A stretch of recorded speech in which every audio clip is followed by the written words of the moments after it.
These are the 8 myths of testosterone replacement therapy. Number 1, the aging myth. It goes like this. Testosterone always crashes as you age. That's actually not true. What's true is this. Testosterone often declines because body fat increases, sleep quality decreases, and stress rises. Not simply because of age. Number 2, the necessity myth. It goes like this.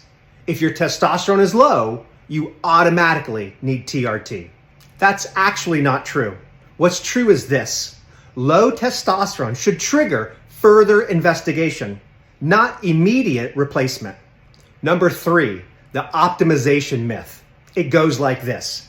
TRT is just optimization, and it's usually followed up with, bro. That's actually not true. What's true is this. TRT is a medical intervention, and medical interventions should follow a medical diagnosis, not a personal desire. Number 4, the inevitability myth. It goes like this. One day, you'll need it, and that too is usually followed up with, bro. That's actually not true. What's true is this.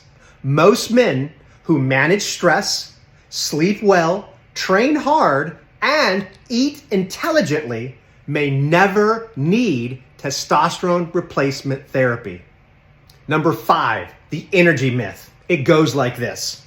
If you're tired, your testosterone must be low. That's actually not true. What's true is this. Sleep deprivation, stress, poor diet, and alcohol can cause fatigue long before hormones are an issue. Number 6, the permanence myth. It goes like this.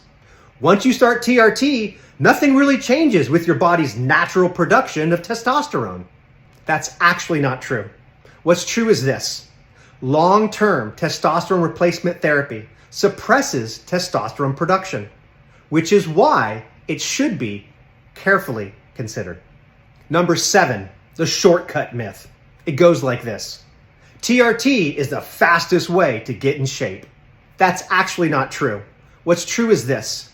Training, nutrition, and consistency in both are always required. TRT can amplify your effort, but it can never replace discipline. Number 8, the confidence myth. It goes like this. TRT will give you confidence. That's actually not true. What's true is this. The hormone should never be the source of your confidence. The daily healthy habits will produce the confidence.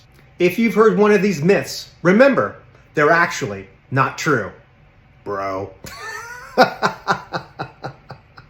But really, they're not true.